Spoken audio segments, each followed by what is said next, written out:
Bicara soal merdeka ini Ustazah. Baik. 78 tahun kita merdeka, tapi banyak juga kita ini sering dengar kayak bilang kayaknya kita masih belum merdeka secara seutuhnya gitu. Kalau dari sisi kita sebagai bangsa gitu ya. Tapi hari ini kita mau ngomong yang lebih fokus lagi dari hal yang kecil dulu nih. Tentang diri kita sendiri. Jadi kalau bicara soal merdeka dari sisi kita sendiri, menurut Ustazah seperti apa? Iya, oke, saya nyapa dulu boleh ya, karena ini juga live. Oh, boleh. Oh, jangan merdeka sih.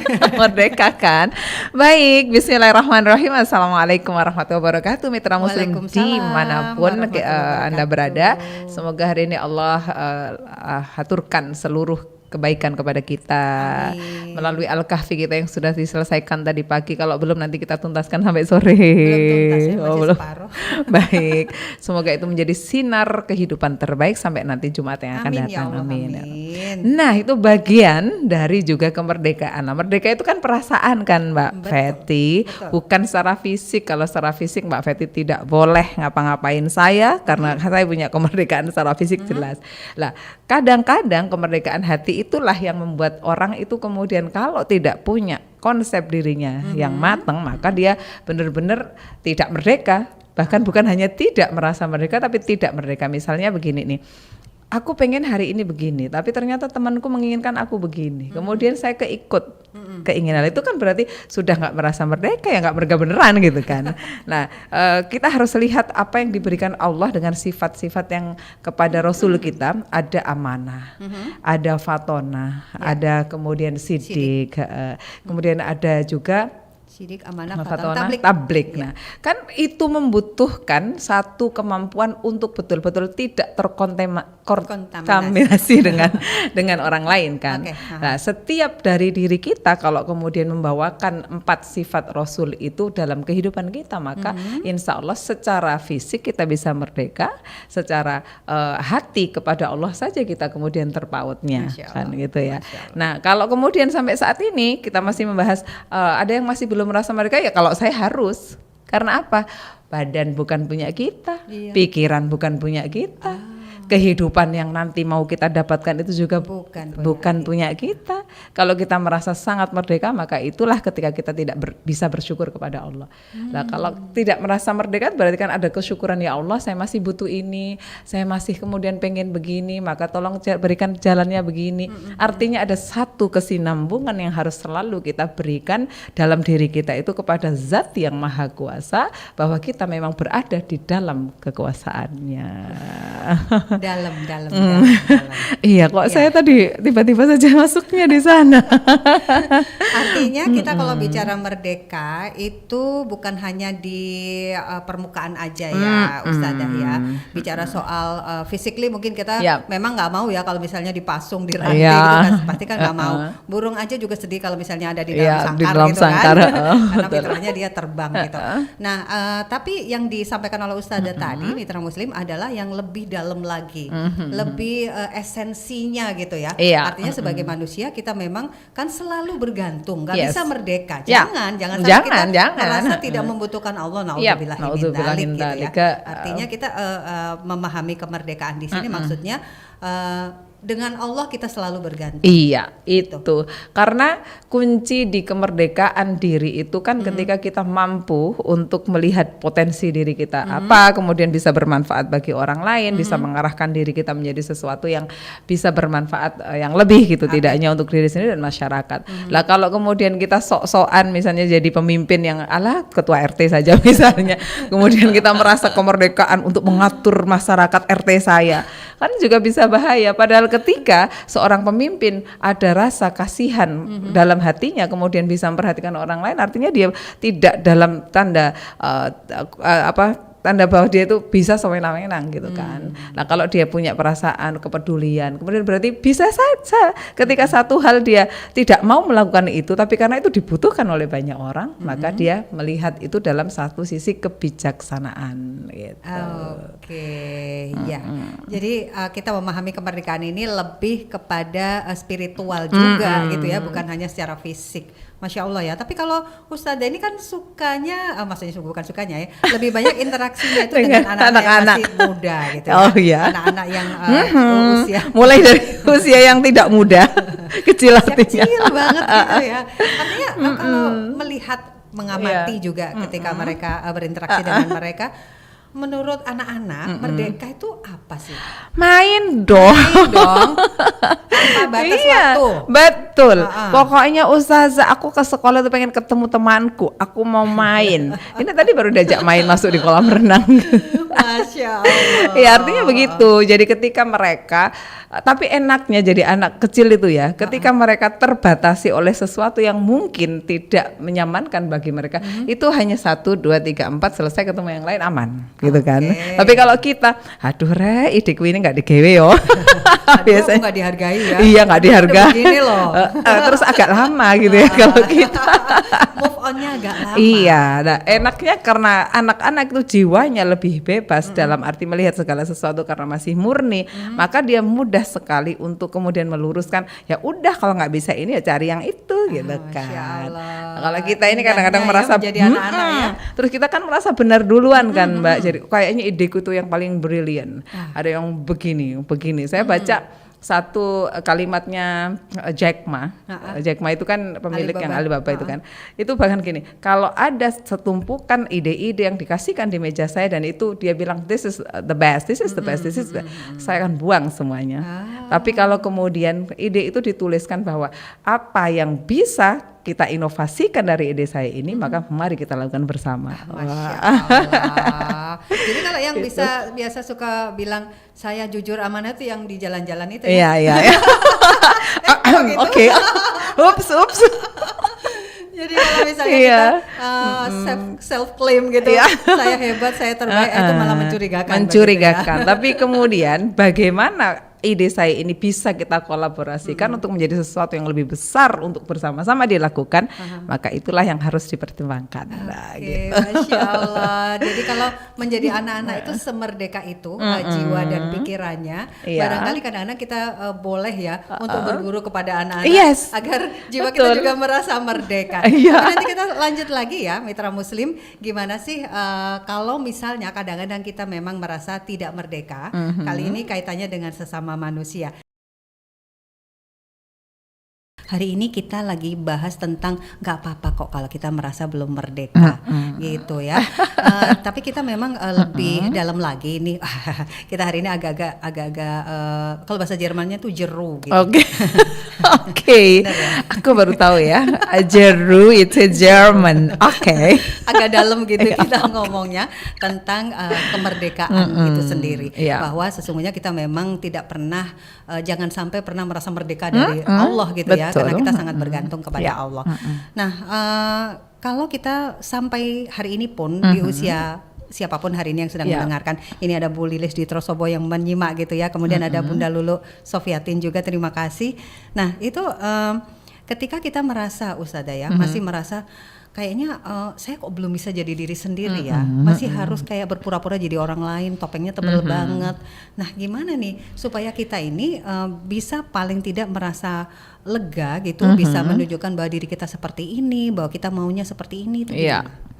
Kalau prinsip hidup kita itu masih tergantung pada sesuatu, maka kita akan ikut pada sesuatu itu. Misalnya begini, saya akan terlihat baik jika saya begini, maka ketika saya tidak bisa melakukan yang tadi itu, maka kita akan selalu merasa, oh kayaknya harus begini. Betul. Apalagi kalau bahasa para ulama kita itu, kalau kamu meletakkan nilai bahagiamu itu pada satu ketenaran, ketika ketenaranmu habis, maka kamu merasa itu hilang bahagianya. Gitu ya. Kemerdekaanku itu terletak pada ketika aku dibutuhkan sama orang, padahal lupa bahwa diri kita itu kan selalu berkembang sampai nanti kemudian ada usia yang mengingatkan kita bahwa kadang-kadang dulu bisa kesana karena tapi ada waktu di mana kita Allah ngasih sudah waktunya loh kamu lebih banyak datang padaku, maka kamu jangan sok-sokan untuk bisa mengatasi semuanya. Nah, itu kadang-kadang kalau terletaknya di situ, maka ada yang maaf ketika masih bisa beraktivitas yang sangat tinggi, terutama kita yang orang yang terlihat banyak di depan publik gitu kan. Kemudian pada suatu waktu Allah kasih istirahat dulu, itu kan ada yang sindromnya akhirnya merasa bahwa tidak kemudian nggak dipedulikan orang lagi. Itu kan berarti kan kemerdekaannya merasa diambil sama hal-hal yang lupa bahwa itu ada skenario yang lebih besar yang kemudian disiapkan Allah untuknya. Nah, bagian dari ini yang mungkin harus kita nanti diskusikan, kayaknya Mitra Muslim juga punya banyak diskusi kayak berat gitu. Iya, ngobrol aja. Iya, ngobrol aja. Iya, betul. Kayak diskusi berarti kita bikin seminar aja. Iya, ngobrol. Kita ngobrolin aja itu. Ya karena jadi diri sendiri itu memang dalam pikiran kita itu kan kadang-kadang we are always be the right person gitu kan. Tapi kalau kemudian ada satu ruang kita kasih bahwa aku jadi diri sendiri waktunya di mana, tapi kemudian saat diriku dibutuhkan oleh sekitarku di mana, maka itulah yang kemudian tetap akan balance itu. Iya. Jadi kalau kita yang disampaikan tadi oleh Ustadz itu kayak sedih banget gitu ya kalau misalnya kita itu menggantungkan kebahagiaan kita atas komen orang, perhatian orang. Itu atas siapa ya Ustadz bilang itu patah hati yang disengaja gitu. Iya, betul. Umar bin Khattab atau siapa ya, saya pernah baca itu. Ali kayaknya kalau itu ya. Artinya kalau kita menggantungkan kebahagiaan kita atas pujian orang lain, penghargaan orang lain, aduh sedih banget. Sedih banget, betul. Apalagi yang terbiasa mungkin tampil gitu ya di depan. Kayak saya ini kan sudah harus mulai memberikan generasi yang lebih baik. Itu. Dan itu memang kalau misalnya menggantungkan kepada pujian orang, apresiasi, maka ya kebahagiaan kita seperti betul. And then you know that freedom is happiness, right? Gitu kan. Ketika kita merasa bahwa kita punya satu kebebasan di dalam diri sendiri, bisa nerima diri sendiri, itu kan happinessnya datang. Betul. Itu kan. Nah, tadi itu misalnya saya kalau kemudian sangat capek dengan profesi yang sekarang saya dapatkan dengan anak-anak, bayangin mau pergi ke Suara Muslim saja, itu kalau ketemu anak 15, Ustazah mau kemana? Itu kelas 1.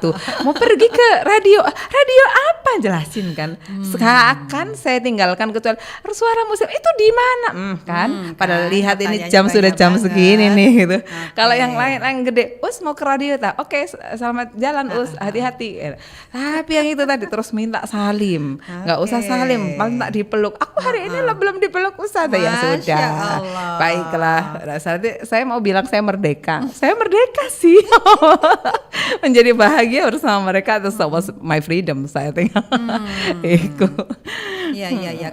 Kemerdekaan adalah kebahagiaan. Artinya itu jangan menggantungkan kemerdekaan kita itu kepada orang lain gitu, atau kebahagiaan kita kepada orang lain, agar kita ini yang merdeka seutuhnya untuk diri kita gitu ya. Tentu dengan Allah bersama Allah tentu saja. Saya punya satu teman yang luar biasa yang inspiratif menurut saya. Jadi ketika kita diskusi, nanti mungkin Mbak Feti malah yang akan bisa banyak melanjutkan ini. Kenapa gitu? Ya, karena ini masalah suami istri gitu ya, rumah tangga. Jadi dia itu bahkan ada satu ruang khusus untuk diskusi kepada Allah gitu ya. Karena dia dan suaminya, dua orang ini Masya Allah luar biasa menurut saya. Satunya sadar bahwa satunya begini, satunya sadar begini, saling memahami. Pada satu titik kemudian mereka bilang, kita ini sesungguhnya sebelumnya kan bukan siapa-siapa. Betul banget. Pada titik ini Allah pertemukan kita itu menjadi terkait dengan ada namanya suami dan istri. Tetapi sejatinya kita tetap bukan siapa-siapa nantinya. Maka aku akan bisa menjadi temanmu. Mari kita kalau mau datang ke Allah bareng-bareng. Karena nanti kita tidak pernah tahu apakah di akhirat nanti kita akan bertemu kembali. Masya Allah. Dan suaminya sangat baik untuk bisa memberikan banyak kesempatan bagi dia untuk belajar, meskipun ya hanya lewat Zoom, ikut-ikut kajian begitu. And that's my inspiration I think gitu. Karena itulah yang kemudian di satu sisi ada keterikatan yang pasti itu hanya Allah saja yang ngasih kan, tapi mereka kemudian mengaitkan itu dengan sesuatu yang merasa harus tidak merdeka. Karena ada perbedaan, karena ada ini, maka tetap harus cantolannya siapa. Tapi mereka punya kemerdekaan ketika dia bilang, aku adalah temanmu, maka kalau mari mau kita bareng-bareng baik, ya kita baik bersama. Gitu kan. Masya Allah. Ini kayak jelek banget gitu ya Ustazah, karena seringkali kita kalau bicara soal misalnya membaca atau ada tausiah tentang hari akhir gitu, betapa kita ini nanti di hadapan Allah adalah bertanggung jawab sendiri gitu. Gak ada suami, gak ada anak, gak ada ibu, ibu, nggak ada ayah gitu.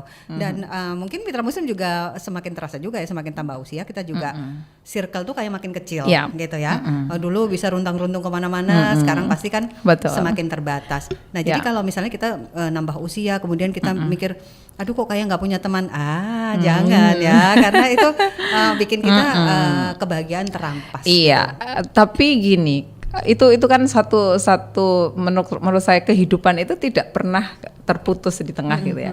Apapun yang kita dapatkan, apapun yang Allah kasih itu pasti ada sambungannya, sambungan pasti itu, dan Masya Allah itu sudah terbukti di ayat kursinya, Allah tidak pernah bahkan berkedip pun tidak gitu kan. Saya baru sadar tadi pagi, makanya saya pakai status, saya pernah punya foto dengan anak-anak yang waktu itu saya di public relationnya sekolah, jadi tidak punya kelas gitu kan.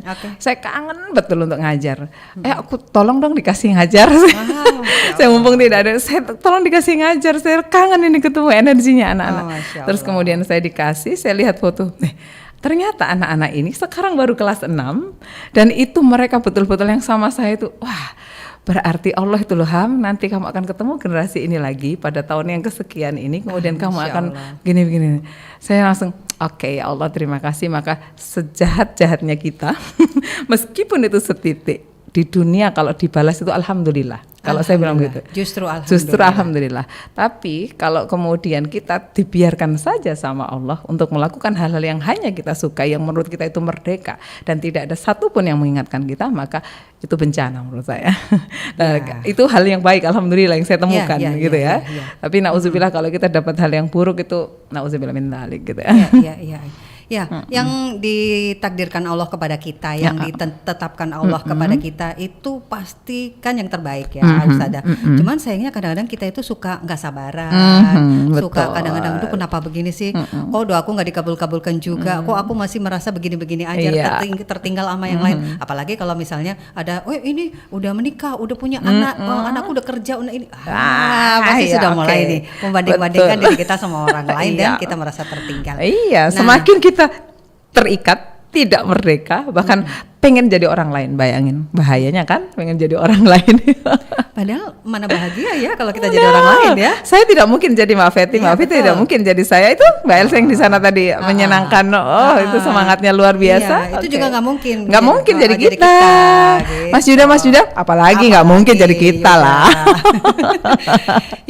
Tapi soal gimana supaya kita terus ngingetin diri gitu ya Ustazah, agar kita ini Masya Allah yang ditetapkan Allah pasti yang terbaik. Kemudian bagaimana kita ini tidak perlu berpura-pura untuk menjadi orang lain, kemudian menggantungkan kebahagiaan kepada orang lain.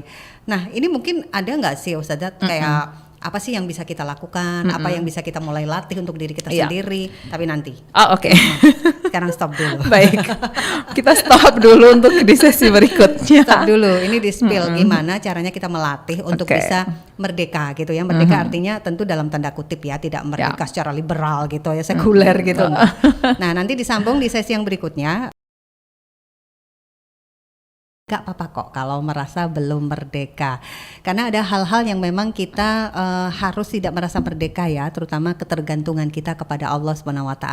Tapi untuk mitra muslim yang berikut ini yang mengirimkan melalui WhatsApp Ustazah, ini ada Kak Winda ya, Kak Winda di Surabaya itu beliau menyampaikan bahwa selama ini kayak semua serba diatur gitu oleh orang tua. Dia dan adiknya gitu ya, kayak sekolah dipilihin, jurusannya apa dipilihin orang tua. Kemudian sampai di titik ketika mau menikah pun itu ada persyaratan-persyaratan gitu dari orang tua. Harus calonnya begini, harus calonnya begini. Sebenarnya sampai sejauh ini dijalani dengan baik. Tapi kayak merasa kok semua diatur gitu ya. Nah itu gimana ya Ustazah? Iya, saya tadi bilang kalau saya sekian tahun yang lalu mungkin nggak bisa bicara masalah ini. Tapi kalau sekarang ya saya akan coba lah. Bismillah. Bismillahirrahmanirrahim. Betul. Satu bersyukur bahwa kita masih punya orang tua yang sangat perhatian dengan kita, sayang kita, itu yang pertama harus dilakukan. Yang kedua, kalau kita mulai mengubah mindset kita, kenapa saya sekarang merasa kok diatur, diubah menjadi mindsetnya begini. Bisa jadi loh, ketika Allah memberikan saya orang tua yang begini, maka jalan kehidupan terbaik saya melalui pengaturan-pengaturan itu. Gitu ya. Coba dilihat saja Kak Winda. Kak Winda, karena begini, kita kadang-kadang misalnya mau melakukan sesuatu, kemudian Allah menunda dengan misalnya tidak dibolehkan sama orang tua, terus dikaji lagi aja kenapa ya orang tua saya nggak boleh, ternyata habis itu ada Allah memberi informasi terkait dengan kalau aku tadi melakukan maka aku nilai bahayanya begini. Nah kalau itu kita balik cara mindset kita begitu, insya Allah kita akan selalu merasa bahwa ya bersyukur bahwa kita punya orang tua yang bisa sangat selektif, bisa kemudian ngatur kehidupan kita. Itu yang kedua menurut saya. Jadi bersyukur bahwa kita punya orang tua. Yang kedua bisa jadi jalan takdir Allah itu memang melalui kedua orang tua kita. Masya Allah, gitu. Masya Allah. Itu sebagai anak. Ya kalau nanti kemudian bisa diskusi yang ketiga dengan orang tua kita itu satu, berterima kasih dulu, terima kasih mama, papa, bahwa mama papa selama ini begini. Dan sampaikan saja, menurut saya tidak ada masalah itu. Supaya apa? Orang tua kita juga bisa jadi belum tahu yang kita rasa itu akhirnya tiba anakku ngerasa ini ta. Bisa jadi begitu loh ya. Betul, karena melihat selama ini kan dilakukan dengan baik. Kan tadi bilangnya kan berarti anak saya itu nurut. Itu masalah yang membanggakan orang tua. Dan menerbitkan ridho. Iya, betul itu kan. Yang itu yang penting. Menerbitkan ridho. Ternyata di satu sisi anak mulai merasakan begitu ya nggak apa-apa disampaikan. Tapi Ma, kok ada nggak sih Ma yang kemudian misalnya aku punya ide gini mama ini bisa jadi ya awal mungkin tersinggung. Tapi saya pikir setelah itu ada ruang di mana orang tua akhirnya pun akan menyadari bahwa iya bisa jadi selama ini saya terlalu begini. Kemudian saya lupa kalau anak saya itu bukan punya saya. Anakmu gitu bukan kan. milikmu Khalil Gibran ya. Iya gitu kan. Nah kita harus menyiapkan Allah. Itu. Ya kalau ilmunya tadi kita diskusi di waktu off di surat An-Nisa ayat 9 itu kan memang Allah mengamanahkan ketika kita punya keturunan jangan tinggalkan dalam kondisi lemah, baik itu lemah finansial apalagi lemah akidah gitu kan. Nah sehingga proses itu kita lakukan kapan? Kan itu yang pertanyaannya. Apakah saat kita anak kuliah kita baru ternyata akidahnya anak durung tertata ya bahaya kan? Karena Allah itu Al-Qur'an itu yang harus bisa mengubah hidup kita nggak bisa ngubah Al-Qur'an, dan Al-Qur'an itu kapan hadirnya? Sudah sekian abad yang lalu gitu kan. Nah sehingga berarti Allah itu seperti, makanya belajar itu selalu wajib dilakukan oleh semua orang gitu. Itu sih kalau saya ya Mbak, insya Allah. Kami semoga dimudahkan. Ini ada dua hal penting yang tadi saya catat dari apa yang disampaikan Ustadzah adalah yang pertama bersyukur, kemudian yang kedua dikomunikasikan. Gitu. Soalnya kalau semakin tambah umur kita, insya Allah orang tua itu lebih terbuka ya sama kita ya. Insya Allah pasti yang terbaik lah. Kalau orang tua sih pengennya anak yang terbaik. Iya.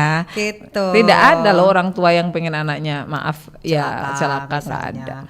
Pak Rizky Samad juga terima kasih. Ini sudah menyampaikan melalui WhatsApp ya, dan beliau juga menyampaikan bahwa ulasan yang disampaikan oleh Ustadzah tadi Masya Allah ya rasional gitu ya untuk mengambil ayat kursi dan surah Yasin, bahwa kita ini memang manusia banyak salahnya gitu ya, pasti ada punya salah. Artinya menyadari bahwa kita memiliki kesalahan itu adalah pintu untuk kita memperbaiki diri. Terima kasih Pak Rizky Samad. Terima kasih Pak Rizky, itu membuat kami juga bergetar belajar. Itulah kalau di Mosaic gitu, bukan hanya kita yang menyampaikan kayak motivasi, tapi kita juga dimotivasi. Betul. Alhamdulillah. Masya Allah. Ini ada Bunda Lulu yang menyampaikan terima kasih sharingnya Ustadzah Hamdiatur Rahmah. Betul sekali, memang jika merdeka itu adalah salah satunya membahagiakan diri kita dengan tidak bergantung kepada orang lain. Betul, tapi yang ingin beliau tanyakan ini adalah gimana ya caranya kita ini bahagia dan merdeka dengan fokus berbuat baik, tapi meskipun tidak diapresiasi nih oleh orang lain, atau gimana caranya, kemarin kita juga bahas juga di Mosaic tentang asertif, suka nggak enakan gitu, nggak bisa nolak. Nah, padahal sebenarnya bikin nggak bahagia dengan itu gimana Ustazah? Iya, sama seperti ilmunya beli pulsa gitu, mau pasca bayar atau prabayar kan? Kalau kayak gini, kalau kita melakukan segala sesuatu yang kemudian kita nunggu nanti butuh bayar dulu atau kita sudah menyelesaikan seluruhnya untuk misalnya ya kayak maaf kita buang kotoran di dalam diri kita kan ikhlas aja gitu kan. Kalau Anda pengen bermain berselancar di internet ya bayar dulu, itu kan lebih enak kan. Antara diminkumnya jelas gitu. Nah kalau kemudian masih berharap coba sih aku hari ini mau menggunakan berapa kuota dulu, kemudian nanti aku belum bayar, itu panjang ceritanya gitu kan. Sehingga kalau kita memang mau niat fokus untuk kebaikan itu dan tidak perlu untuk diperlihatkan atau di orang lain mau mengapresiasi kita atau tidak, saya kok lebih senang kalau Allah itu tidak marah sama kita gitu. Saya belajar dari itu. Saya selalu merasa Rasul itu Masya Allah gitu ya. Bahkan ketika dijahili, disakiti sama seluruh tubuh dan jiwanya, tetap saja mendoakan kepada umatnya. Dan satu hal yang paling Rasul harapkan, ya Allah, asal engkau tidak marah padaku, Masya Allah, maka aku relakan seluruh ujianmu untukku. Gitu kan. Nah, kalau kemudian kita bisa sampai pada menapaki jalan itu, ya orang mau menghargai kita itu kan persepsinya beda-beda. Saya bisa memberikan materi yang sangat menarik di hadapan 1.000 orang gitu kan. Di antara 1.000 orang nggak mungkin kan bilang bahwa saya itu materinya menarik. Ada yang ngantuk, ada yang macam-macam. So I think it is rational kan untuk diterima menurut saya. Ya, kata anak muda sekarang itu ada teori tentang teori bodoh amat gitu. Tapi bodoh-bodoh amat juga bahaya tuh. Jangan terlalu tetap. Pokoknya segala sesuatu yang berlebihan itu pasti gak bagus lah gitu. Tapi boleh dicoba sedikit gitu ya. Sedikit. That was one step. Jadi satu langkah ketika kita kayaknya perlu menggunakan ilmu ini, abis itu jangan lagi deh. Gitu.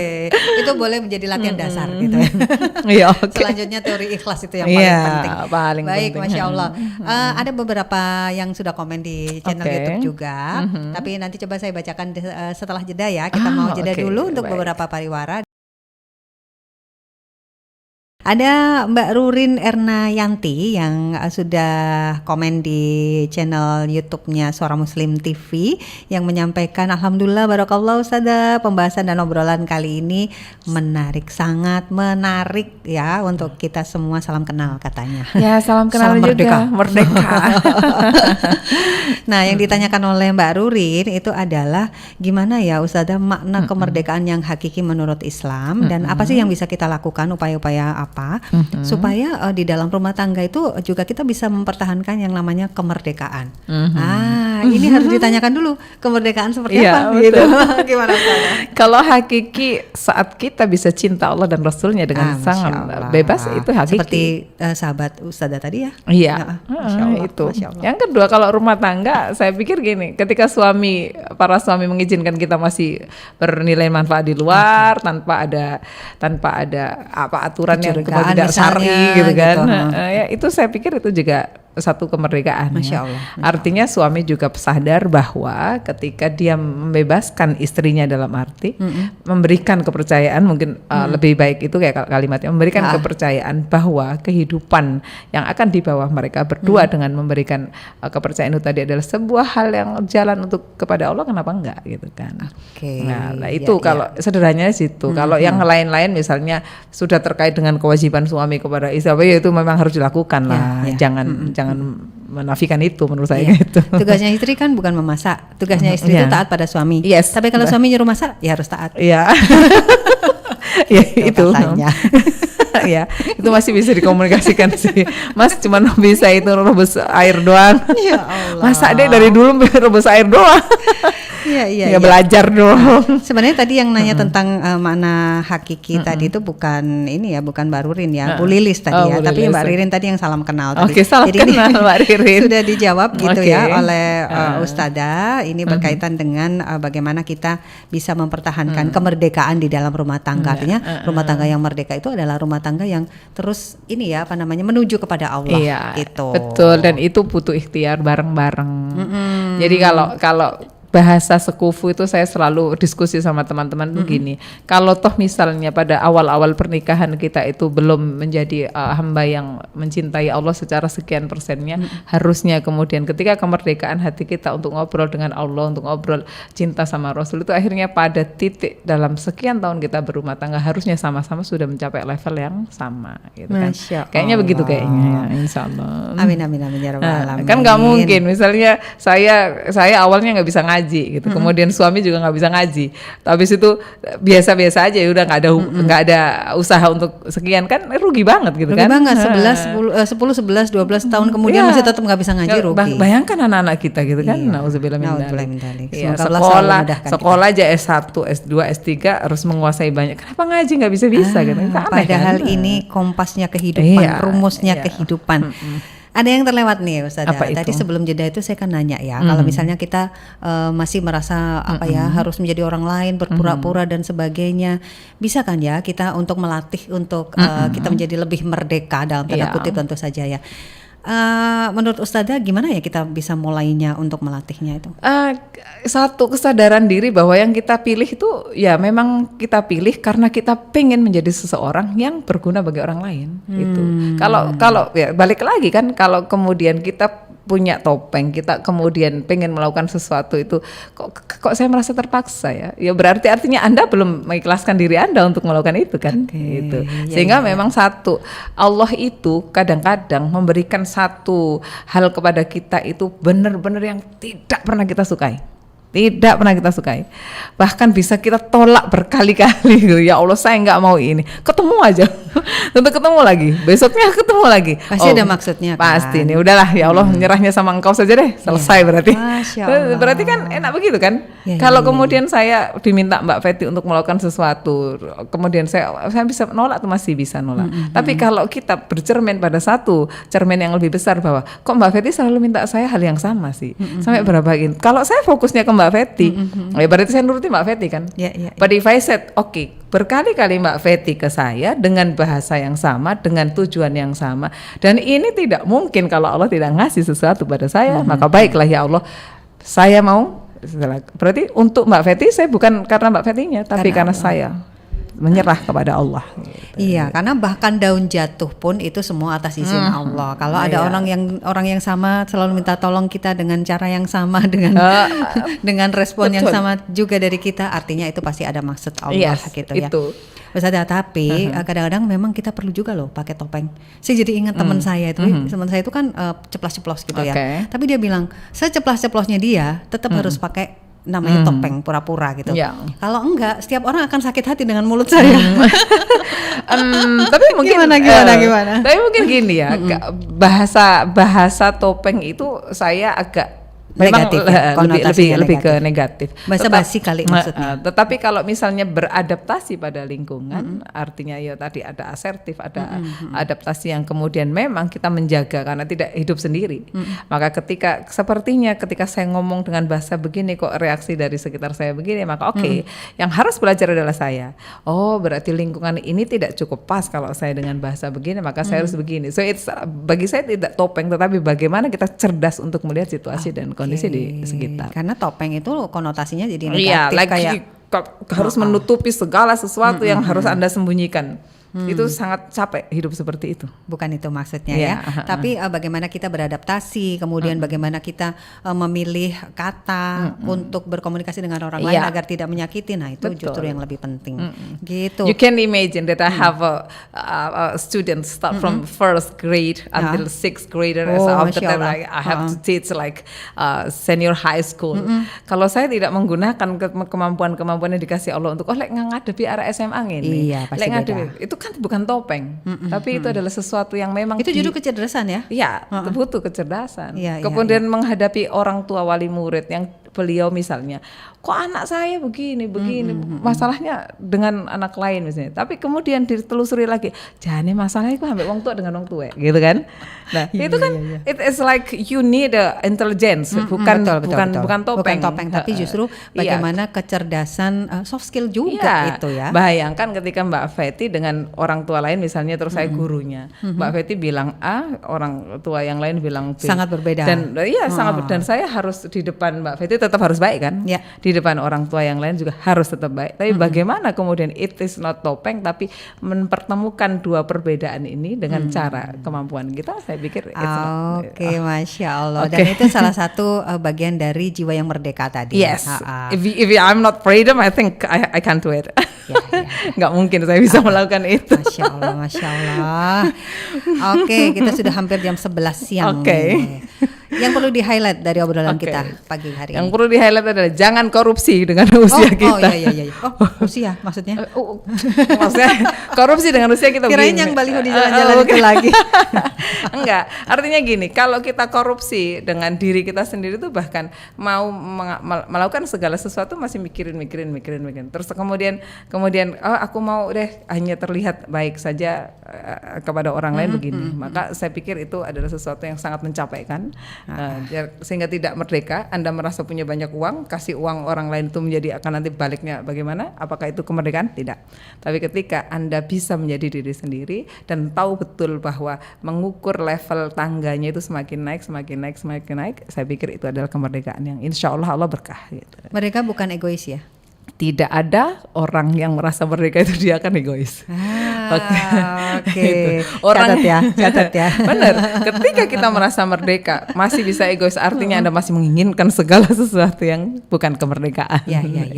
Ya, lagi-lagi ini seperti obrolan santai tapi kayak serius banget. Iya. Bener loh, artinya ada sesuatu yang kita tersentuh gitu di hati. Iya ya. Kalau kita masih apa-apa itu mikirkan komen orang, apresiasi orang, itu kita benar-benar gak merdeka seperti itu. Like saya punya beberapa hal yang memang secara sampai sekarang untuk 2 minggu ini, 3 minggu, 1 bulan ini saya lakukan coba begini.